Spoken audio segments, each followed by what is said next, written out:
10வது வசனம் நாம் வாசிக்க ஒருவருக்கொருவர் நாம் சேர்ந்து அனைவரும் சேர்ந்து வாசிப்போம். நீ பயப்படாதே, நான் உன்னோடு இருக்கிறேன். நீ திகையாதே, நான் உன் தேவன். நான் உன்னை பலப்படுத்தி உனக்கு சகாயம் பண்ணுவேன். என் நீதியின் வலக்கரத்தினால் உன்னை தாங்குவேன். ஆமென். ஹல்லேலூயா. நாம் யாவரும் உட்காருவோம். ஏசாயா 41ஆம் அதிகாரத்தில் 10வது வசனம் எங்களை அடிக்கடி ஆண்டவர் எங்களை தேற்றின வசனம். நாங்கள் ஜெபித்த போது கர்த்தர் இந்த வசனத்தின் மூலமாக எங்களோடு கூட பேசினார். ஒரு சின்ன குழந்தையா இருந்தால் அந்த குழந்தைக்கு என்ன பயமாக இருக்கும்?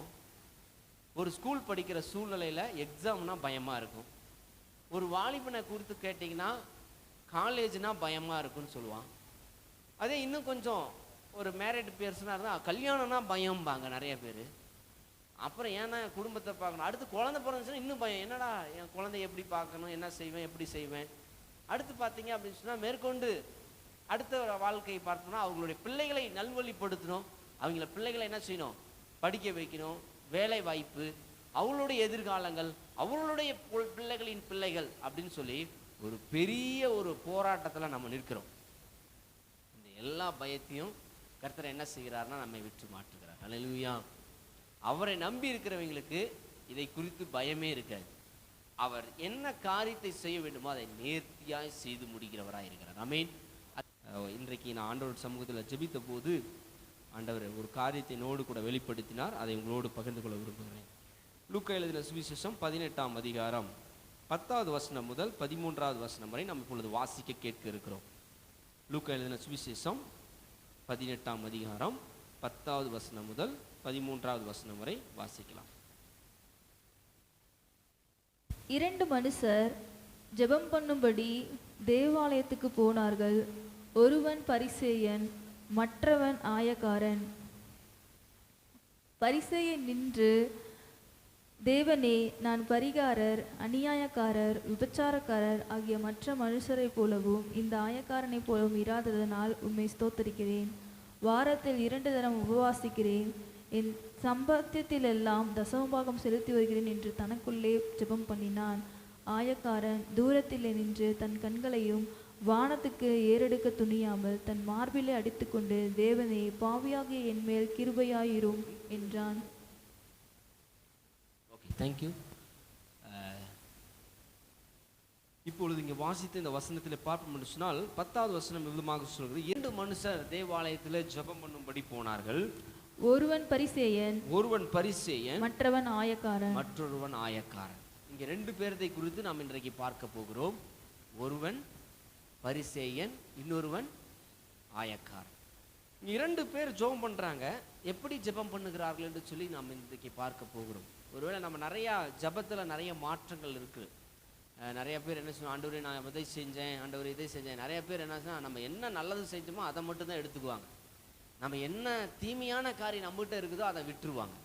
ஆகவே நம்மளுடைய வாழ்க்கையிலே, நம்மளுடைய ஜெப நிலைமையிலே நாம் யோசித்து பார்க்கக்கூடிய ஒன்று என்னவென்று சொல்லி பாருவோம். அந்த 11வது வசனம் விதமாக சொல்லுகிறது, பரிசேயன் நின்று, தேவனே, நான் பரிகாரர், அநியாயக்காரர், விபச்சாரக்காரர் ஆகிய மற்ற மனுஷரை போலவும் இந்த ஆயக்காரனை போலவும், இங்க சொல்றாரு, இந்த ஆயக்காரனை போலவும் இராததினால் உம்மை ஸ்தோத்தரிக்கிறேன். இங்க பார்க்கணும் சொன்னால், இவர் செய்யற ஒரு ஜெபத்துல ஒருவரை குத்தி காட்டி என்ன பண்றாரு? ஜெபம் பண்றாரு. எப்படின்னா, அவ மாதிரி நான் இல்லைங்க, இவர் மாதிரி நான் இல்லைங்க, அவர் மாதிரி நான் இல்லைங்க. எனக்கு அன்பானவர்களே, கம்பேரிசன் ஜபத்தில் போய் அவர் கம்பேரிசன் பண்ணுறாரு. நிறைய நேரம் நம்ம கம்பேரிசன் எப்படி பண்ணுவோம் தெரியுங்களா? நம்ம பிள்ளைங்கள, அந்த பையன் பாரு எப்படி சூப்பராக படிக்கிறான், அந்த பிள்ளை பாரு எவ்வளோ அருமையாக பாடுறா, அந்த பிள்ளை பாரு எவ்வளோ அருமையாக பேசுகிறா அப்படின்னு நம்ம என்ன செய்வோம்? மற்றவர்களை காட்டி நம்ம கம்பேர் பண்ணுவோம். உண்டு தானே? நிறைய நேரங்களில் அந்த பொண்ணு பாரு எவ்வளோ அழகாக செய்யுது. அதை ஒரு நாள் நீங்கள் சொன்னீங்கன்னா குழந்தைங்க ஏற்றுக்குவாங்க. அதையே மறுபடியும் ரிப்பீட் பண்ணிக்கிட்டே இருந்தீங்கன்னு வச்சுக்கிங்களேன், உங்கள் மேலே என்ன ஆயிரும்னா ஒரு மிகப்பெரிய சலிப்பு உண்டாயிரும். எங்கள் அம்மா எப்போ பார்த்தாலும் அந்த பிள்ளைய பார்த்தே பேசுது, அந்த பிள்ளை சூப்பரா பண்ணுது, அந்த பிள்ளை நல்லா பண்ணுது, அந்த பிள்ளை எல்லா வேலையும் சூப்பரா செய்யறான். சில நேரம் வேலை செய்யற இடத்துல கூட பாருங்க, அவர் பாரு எவ்வளவு பர்ஃபெக்டா பண்றாரு, உன்னால ஏன் செய்ய முடியல அப்படிங்கிற சூழ்நிலைலாம் இருக்கும். ஆனா கர்த்தர் அப்படி யாரையுமே பார்ப்பதே கிடையாது. ஹல்லேலூயா. அவர் ஒரே ஒரு வார்த்தை சொல்லிட்டார், அவர்களுக்கு கொடுத்த தாளந்துக்கு தக்கதாக அவங்க என்ன செய்யறாங்க, நடந்து கொண்டிருக்கார். அநேகருக்கு கர்த்தர் ஒரு சிலருக்கு ஒரு தாளந்து கொடுத்திருப்பாரு, ஒரு சிலருக்கு இன்னும் 2 தாளந்து கொடுத்திருப்பார், ஒரு சிலருக்கு 5 தாளந்து கொடுத்திருப்பார், ஒரு சிலர் 10 தாளந்து கொடுத்திருப்பார். ஏன் நான் சொல்றேன்னா, ஒருத்தருக்கு மட்டும் கொடுத்த ஒரு தாளந்தை கொண்டு போய் என்ன பண்ணிட்டாராம் சொல்லுங்களேன், மண்ணில் உதச்சி வச்சிட்டார்.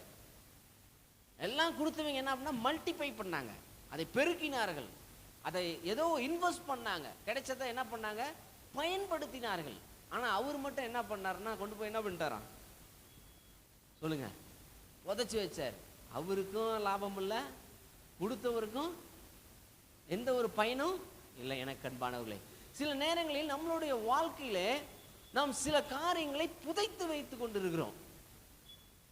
நிறைய நேரங்களில் நீங்க யோசித்து பார்ப்போம் என்று சொன்னா, நம்மளுடைய வாழ்க்கையில நிறைய விஷயத்த நிறைய காரியங்கள், நல்ல காரியங்கள் தெரியும். ஆனா நம்ம அதை என்ன செஞ்சிருவோம்னா, யாருக்கும் தெரியாம என்ன பண்ணிடுவோம், டிராக் அடியில அல்லது எங்கேயாவது என்ன செஞ்சிருவோம், வைத்து விடுவோம். ஏன் இதை நான் சொல்றேன் அப்படின்னு சொன்னா, அப்படி நம்ம வைக்கிறதுனால நம்மளுடைய வாழ்க்கையில எந்த ஒரு பயனும் இல்லை. எனக்கு அன்பானவர்களே, நம் ஆண்டவருடைய சமூகத்திலே அதை நாம் பயன்படுத்தும் பொழுது கர்த்தர் அதை உயர்த்துகிறார். ஹல்லேலூயா. அது ஜெபிக்கிறதா இருக்கலாம், வேதம் வாசிக்கிறதா இருக்கலாம். வசனம் சொன்னோன்னா ஒரு சிலர் எடுத்து டக்குன்னு வாசிப்பாங்க, அது ஒரு கிருபை. எல்லாராலையும் டக்குன்னு எடுத்தோன்னே படிக்க முடியாது. ஆனால் கர்த்தர் ஒரு சிலருக்கு தான் அந்த கிருபைகளை கொடுக்கிறார். உங்களோடு கூட இந்த ஜெபத்தை குறித்து தான் பேச நான் விரும்புகிறேன். அடுத்தபடியாக வாசிக்கலாம், அந்த வசனத்தில் பார்ப்போம் என்று சொன்னால் மீண்டும் சொல்லப்படுகிறது. இப்போ என்ன சொல்றாரு, அவனை போல நான் இல்லை அப்படின்னு சொல்றாரு. அடுத்து வாசிக்கலாம் தொடர்ந்து. வாரத்தில் 2 தரம் உபவாசிக்கிறேன். இப்போ இவர் செல்ஃப் இன்ட்ரோடக்ஷன் பண்றாரு. நம்மளை பத்தி நம்ம ஆண்டவர்கிட்ட சொல்லணும்னு அவசியமே சொல்லுங்களேன் இல்லை. என்னை பத்தி நான் ஆண்டவரே நான் இப்படி, ஆண்டவரே நான் அப்படி, நான் இதை பண்றேன், நான் அதை பண்ணணும்னு சொல்லணும்னு அவசியமே கிடையவே கிடையாது. He knows everything, the perfect, எல்லாத்தையும் அக்யூரேட்டா தெரியும். அதான் சொல்றாரு, நான் உன்னை என்ன பண்ணியிருக்கிறேன், என் உள்ளங்கையில், சொல்லுங்களேன், யாரும் சொல்ல மாட்டேங்கிறீங்க, வரைந்திருக்கிறேன். ரொம்ப அருமையா சொல்றீங்க, உள்ளங்கையில் வரைந்திருக்கிறேன். எப்பயும் உள்ளங்கையில வச்சிருக்கிற ஒருத்தர்கிட்ட நான் போய் என்னை பத்தி என்ன சொல்லணும், பெருசா சொல்லணும்னு அவசியமே இல்லை. No need. அங்க இங்க பாக்குறாரு, இவர் என்ன சொல்றாருன்னா, நான் வாரத்துல 2 தரம் உபவாசிக்கிறேன், 2 முறை உபவாசிக்கிறேன், என் சம்பாத்தியத்தில் எல்லாம் தசமபாகம் செலுத்தி வருகிறேன், கடவுளுக்கு என்று காணிக்கை செலுத்துகிறேன் என்று தனக்குள்ளே ஜெபம் பண்ணினான். இப்ப பாருங்க, இவர் என்ன பண்றாரு, தனக்குள்ள, இவர் பப்ளிக்கா போய் பிரகடனம் பண்ணல, மனசுக்குள்ளதான், அவருக்குள்ளதான் இவர் பண்றாரு.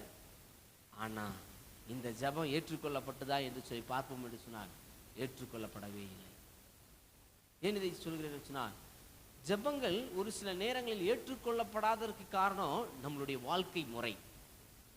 நம்மளுடைய வாழ்க்கை முறை சரியா இருந்தா நம்மளுடைய ஜெபங்கள் ஏற்றுக்கொள்ளப்படும்.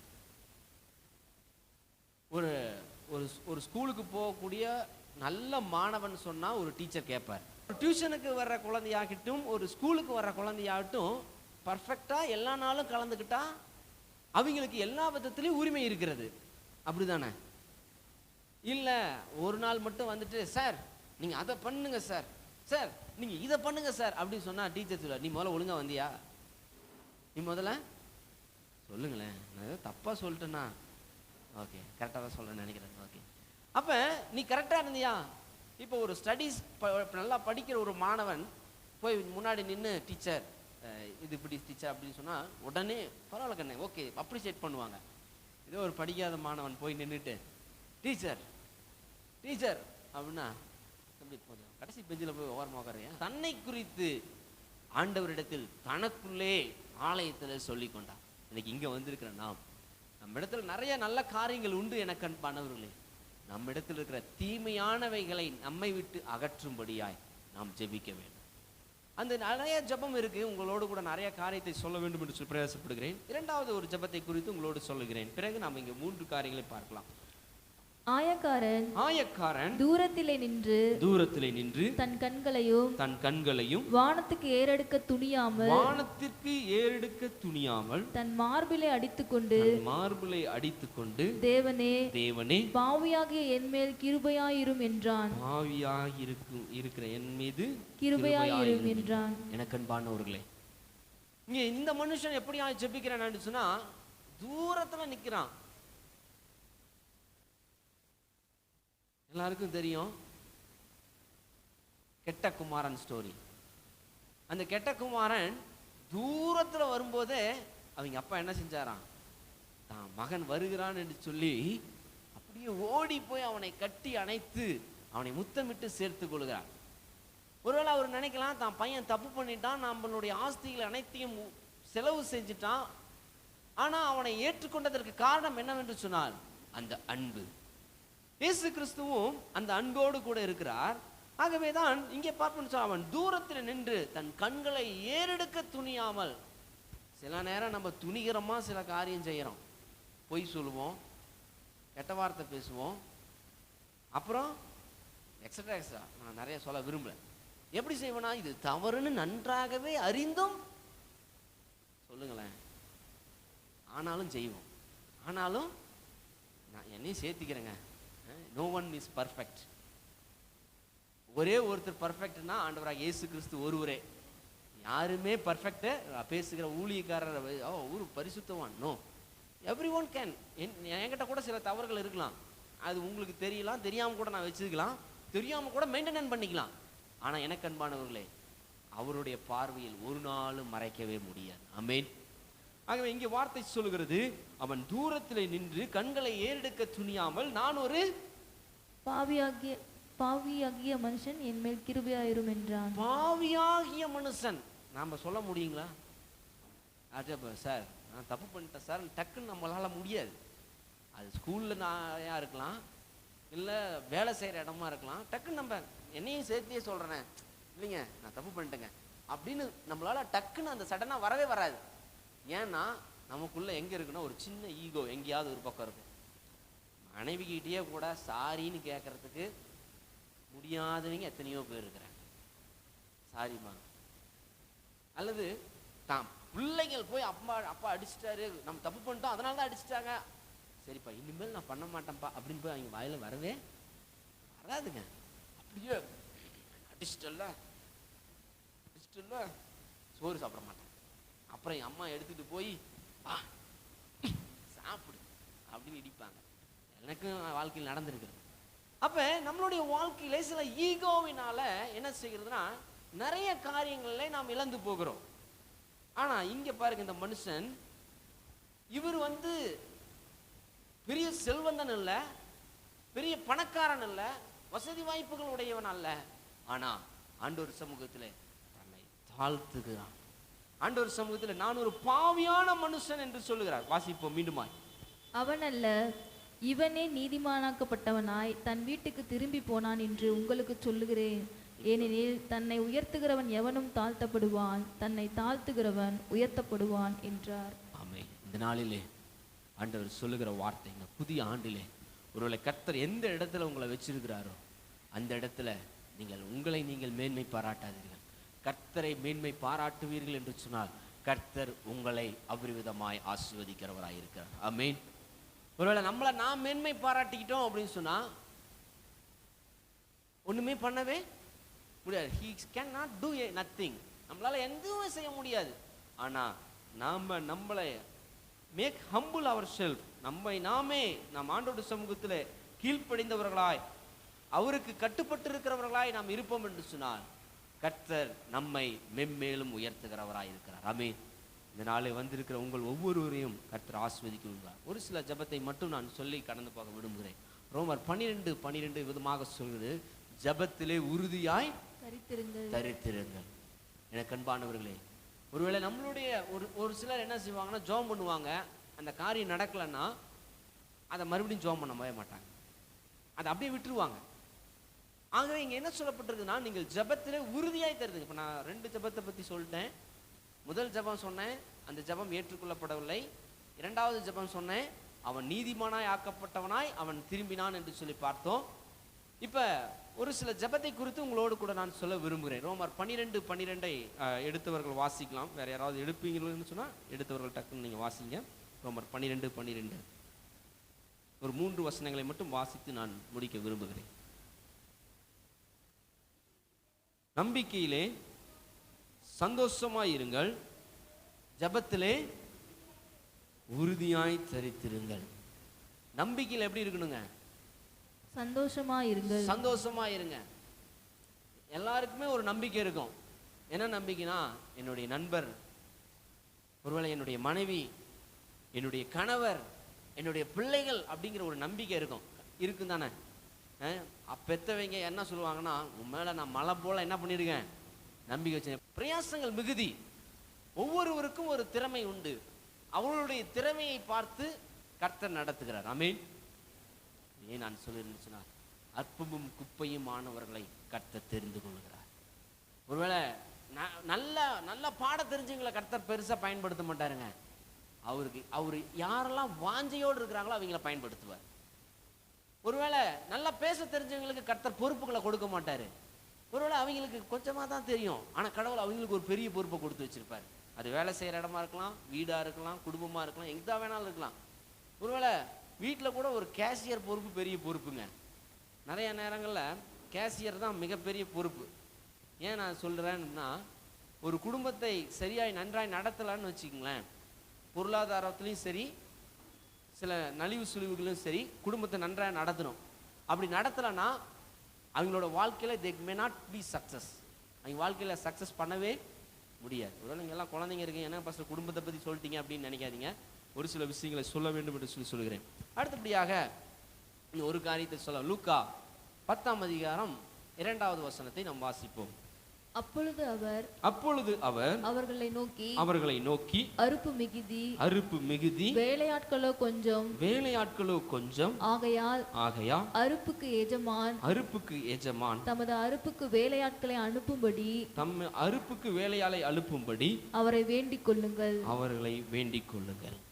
இப்ப ஆண்டவர் என்ன சொல்றாருன்னா, அறுப்பு மிகுதி, வேலையாலும் குறைவு. இன்னைக்கு இந்த புது வருஷத்துல நீங்க போய் ஜெபம் பண்றது என்ன பண்ண போறீங்கன்னா, ஆண்டவரே இந்த மக்கள்லாம் ரட்சிக்கப்படணும், இயேசுவின் அன்பை உணர வேண்டும். கர்த்தர் நமக்கு கொடுத்திருக்கிறது நல்ல ஈவு.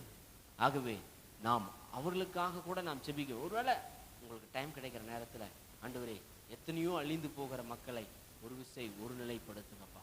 இந்த பாவத்தில் இருக்கிற மக்களுக்கு ஒரு விடுதலை கொடுங்க, ஒரு வெளிச்சத்தை கொடுங்க என்று சொல்லி ஜெபிக்கும் போது, பிறருக்காக ஜெபிக்கும் போது நம்மளுடைய சிறையிருப்புகளை கர்த்தர் மாற்றுகிறார். ஆமென். நம்ம ஒருவேளை நமக்காக மட்டும் ஜெபிக்காதீங்க. இந்த புது வருஷத்துல ஒரு தீர்மானம் தேடுங்க. நமக்காக ஜெபம் பண்ணிக்கிட்டே இருந்தீங்கன்னா நடக்குமான்னு எனக்கு தெரியாது. என்ன பாஸ்டர் இப்படி சொல்லிட்டீங்க? நீங்க பிறருக்காக ஜெபித்து பாருங்க, உங்களுடைய சிறையிருப்புகளை கர்த்தர் மாற்றுகிறார். ஹல்லேலூயா. நமக்காகவே நம்ம செல்ஃபா, நான் நல்லா இருக்கணும், நான் காரு வாங்கணும், நான் வீடு கட்டணும், நான் எல்லாம் பண்ணணும்னு சொல்லி நினைத்து கொண்டே இருப்போம் என்று சொன்னார். நிச்சயமாக பக்கத்தில் இருக்கிற ஒருத்தரை பார்த்து, இவர் வாழ்க்கையில ஆசீர்வதிக்கப்பட வேண்டும் என்று சொல்லி ஜெபித்து பாருங்கள். கர்த்தர் உங்கள் மீது ஆசீர்வாதத்தை வரிசிக்கப்படுவார். நாம் யாவரும் ஆண்டவர் நோக்கி எழுந்து நின்று இந்த நேரத்தில் அந்த வசனத்தை மீண்டுமாய் ஒரு விசை நாம் வாசித்த அந்த வசனை, தன்னைத்தானே தாழ்த்துகிறவன் உயர்த்தப்படுவான். நம்மை நாமே தாழ்த்தி ஆண்டுடைய சமூகத்தை இந்த புதிய ஆண்டிலே அர்ப்பணிப்போமா? ஒருவேளை நம்மகிட்ட நிறைய நல்ல குணங்கள் இருக்கும் எனக்கு அன்பானவர்களே, அது இப்பொழுது முக்கியமில்லை. இந்த புதிய ஆண்டிலே நம்மிடத்தில் எந்த காரியம் ஒருவேளை ஆண்டவருக்கு விரோதமாய் இருக்கிறதோ அதை இன்னைக்கு அறிக்கை செய்யுங்க. அப்பா, இன்றைக்கு இந்த ஆலயத்துல ஒரு விஷயம் நான் அறிக்கை செய்கிறேன், அந்த காரியத்தை என் வாழ்க்கையை விட்டு மாற்றும் ஆண்டவரே. என்னிடத்தில் ஒருவேளை தவறுகள், குற்றங்கள், குறைகள் இருக்கும் என்று சொன்னால் இந்த ஆலயத்துல நான் வந்து நிற்கிறேன்ப்பா, ஒரு விஷயம் நீர் என்னை மன்னியும் ஆண்டவரே. கண்களை மூடி ஒரு விஷயம் கரங்களை கூப்பி கர்த்தரை நோக்கி பார்ப்போமா? இன்னைக்கு வந்திருக்கிற ஒவ்வொருவர்கிட்டும் ஆண்டவர் பேசுகிறார் எனக்கு அன்பர். ஒரு விஷயம் சிறுவர்கள் அமைதியா இருக்கும்படி அன்பை கேட்டுக்கொள்கிறேன். கண்களை மூடி இப்பொழுது நாம் ஜெபிப்போம். ஆண்டவரே, ஒரு விஷயம் இந்த நேரத்தில் என்னை ஒரு விஷயம் அர்ப்பணிக்கிறேன், நீங்க பொறுப்பெடுத்துக் கொள்ளுங்கப்பா. உம்முடைய கரம் எங்களை தேற்றட்டும் ஆண்டவரே, உம்முடைய கரம் எங்களை நடத்தட்டும் ஆண்டவரே. ஆண்டவரே, நான் ஒரு பாவியான மனுஷன் ஆண்டவரே, என் மீது ஆண்டவரே கிருபையாய் இறங்கும் ஆண்டவரே, என் மீது கிருபையாய் இறங்கும் இயேசுவே என்று சொல்லி கண்களை மூடி ஆண்டவரை நோக்கி பார்த்து இப்பொழுது நாம் கேட்போமா? ஹல்லேலூயா, ஹல்லேலூயா, ஹல்லேலூயா. உமக்கு நன்றி அப்பா, நன்றி அப்பா. ஹல்லேலூயா, ஹல்லேலூயா. வாய்களை திறந்து ஆண்டவரை நோக்கி பார்த்து இப்பொழுது நாம் ஜெபிப்போம். ஆண்டவரே, இந்த பாவியான மனுஷன் மீது ஒரு விசை கிருபையாய் நீர் இறங்கும் ஆண்டவரே, உம்முடைய வல்லமையால் நீர் இறங்கும் ஆண்டவரே, உம்முடைய கிருபையும் அபிஷேகத்தையும் என் மீது ஊற்றும் ஆண்டவரே, நாங்கள் வேலை செய்கிற இடங்களிலே ஊற்றும் ஆண்டவரே. ஒருவேளை எனக்கு விரோதமாய் பேசுகிறவர்கள் ஆண்டவரே, அவர்கள் வாய்களை ஆண்டவரே நீர் கட்டும் ஆண்டவரே. ஒருவேளை விரோதமான காரியங்கள் இருக்கலாம், விரோதமான பழி சொற்கள் இருக்கலாம், விரோதமான காரியங்களிலே நீங்கள் ஒருவேளை சிக்குண்டு இருக்கிறீர்களா? இன்றைக்கு கர்த்தர் சொல்லுகிறார், உங்களை நான் விடுதலை ஆக்குகிறேன் என்று சொல்லுகிறார். கர்த்தரை விசுவாசிக்கிறவருக்கு எல்லா நன்மைக்கு ஏதுவானவர்களை நடக்கும் என்று வேத வசனம் சொல்லுகிறது. என கண்பானவர்களே, இன்றைக்கும் கர்த்தர் அப்படிப்பட்டதான ஆசீர்வாதங்களை கோலாலே ஆண்டவர் நம்மை நிரப்ப இருக்கிறார். கண்களை மூடி அவர் நோக்கி பார்த்து இப்பொழுது கேட்போம். ஹல்லேலூயா. ஒருவேளை படிக்க முடியலையே, என்னால் இந்த எக்ஸாமுக்கு படிக்க முடியல, என்னால் ஒருவேளை இந்த எக்ஸாம்ல நல்ல மதிப்பெண்கள் பெற முடியாத சூழ்நிலை நிற்கிறேன் என்று சொல்லி நினைக்கிறீர்களா? கர்த்தர் இன்றைக்கு அந்த ஆண்டவருடைய படிப்பின் ஞாவை, அன்று கல்விமான் ஞாவை இன்றைக்கு உங்களுக்கு ஊற்ற விரும்புகிறார். என கண்பானவர்களே, ஒரு விஷயம் கண்களை மூடி அவர் நோக்கி பார்த்து கேட்போமா? அன்று நான் சின்ன பையனா இருக்கிறேன், எனக்குள்ள நீங்க பேசுவீங்களா என்று சொல்லி பார்க்கலாம். கர்த்தர் சொல்லுகிறார், சாமுவேலோடு கூட இடைப்பட்டவர், சாமுவேலை கூட கர்த்தர் அவரோடு கூட இடைப்பட்ட தேவன் இன்றைக்கும் உங்களோடு கூட கர்த்தர் இடைப்பட விரும்புகிறார். என கண்பானவர்களே, ஒரு விஷயம் கண்களை மூடி அவர் நோக்கி பார்த்து இந்த ஜெபம் ஒரு சிறியதோ பெரியதோ அல்ல. நம் அனுதினமும் நம்மளுடைய வாழ்க்கையில ஜெப வாழ்க்கையை நாம் அனுதினமும் பிரயாசப்பட நம் உதவி செய்யும். ஆண்டவரை நோக்கி பார்த்து ஜெபிக்கும் போது கர்த்தர் நம்மளுடைய சிறையிருப்புகளை மாற்றுகிறார். பிறருக்காக ஜெபிக்கிற பழக்கத்தை நம்முடைய வாழ்க்கையில் நாம் எடுக்கும் போது கர்த்தர் நம்மளுடைய தேவைகளை அறிந்து கர்த்தர் நமக்காக எல்லாவற்றையும் வழிவாசல்களை திறந்து கொடுக்கிறார். நம் கண்களை மூடி ஜெபிப்போம். ஹல்லேலூயா. உங்க கிருபைதா என்னை தாங்குகின்றது, உங்க கிருபைதா என்னை நடத்துகின்றது. கரங்களை வைத்து, உங்க கிருபைதா என்னை தாங்குகின்றது, உங்க கிருபைதா என்னை நடத்துகின்றது. ஒன்றுமில்லா நேரத்தில் எல்லாம் உன்னை உயர்த்தி வைத்த கிருபை இது. சொல்லுவோம். ஒன்றுமில்லா நேரத்தில் எல்லாம் என்னை உயர்த்தி வைத்த கிருபை இது. கிருபையே கிருபையே மாறாத நல்ல கிருபையே. சொல்லுவோம். கிருபையே கிருபையே மாறாத நல்ல கிருபையே. மகா இரக்கமும் கிருபையும் நிறைந்த நல்ல தகப்பனே, ஆண்டவரே, இந்த நாள் உழைக்காம சமூகத்தை நாங்கள் வருகிறோம் அப்பா. நாங்கள் நிற்பதும் நிர்மூலமாகாததும் தேவனின் சுத்த கிருபை. உடைய கிருபைகளுக்காய் ஒரு விஷயம் நாங்கள் நன்றி செலுத்துகிறோம். அன்றைய பாவியான என் மீது உடைய கிருபையாய் நீ நினைத்தருளும் ஆண்டவரே. நான் ஒரு பாவியான மனுஷன் என்று சொல்லி தன்னை அர்ப்பணித்தவுடன் அவனை நீதிமானாய் மாற்றுகிறேன். இன்றைக்கும் நாங்கள் ஆண்டவரே நீதிமான் அல்ல, ஒரு விசை உடைய இரத்தத்தினால் எங்களை கழுவி ஒரு விசை எங்களை நீதிமானாய் மாற்றும். ஆண்டவரே, அனுதினமும் எங்களை நாங்களே சோதித்து அறிகிறவர்களாய் நீர் எங்களை மாற்றுங்கப்பா. ஒருவேளை எங்களிடத்தில் ஏதாகிலும் குறைகளும் குற்றங்களும் இருக்கும் என்று சொன்னால் இந்த புதிய ஆண்டிலே, இந்த புதிய நாளிலே ஆண்டவரே உம்முடைய கரம் எங்களை தொட்டு விடுதலை ஆக்கும். நீர் ஒரு விஷயம் எங்களை நிரப்புங்க, ஆசீர்வதிங்க. எல்லா துதி கன மகிமை ஆவுமுக்கே செலுத்துகிறோம். இங்கே வந்திருக்கிற ஒவ்வொரு சிறுவர்களையும் ஆசீர்வதிங்க, பெரியவர்களை ஆசீர்வதிங்க. உன் மன விருப்பத்தின்படி தந்துருளி உன் ஆயுசு நாட்களை பெருகப்படுவேன் என்ற வார்த்தையின்படி அவர்களையும் அவர் குடும்பத்தாரையும் நீர் ஆசீர்வதிக்கும்படியா ஜெபிக்கிறேன்ப்பா. நீர் அப்படி செய்யப்பக்க நன்றி விடு கரத்தில் அர்ப்பணிக்கிறோம். தொடர்ந்து நீர் பொறுப்பெடுத்து கொள்ளும், ஆசீர்வதியும். இயேசு கிறிஸ்துவின் நாமத்தில் ஜெபிக்கிறேன் என் ஜீவனால தகப்பனே, ஆமென். ஹல்லேலூயா ஹல்லேலூயா ஹல்லேலூயா ஹல்லேலூயா ஹல்லேலூயா ஹல்லேலூயா ஹல்லேலூயா ஹல்லேலூயா. என் ஆத்துமாவே கர்த்தரை ஸ்தோத்திரி, என் முழுமை பரிசுத்த நாமத்தை ஸ்தோத்திரி. என் ஆத்துமாவே கர்த்தரை ஸ்தோத்திரி, அவர் செய்த சகல நன்மையும் இன்றும் என்றும் சதா காலம் மறவாதே. ஆமென். ஹல்லேலூயா, ஹல்லேலூயா, ஹல்லேலூயா.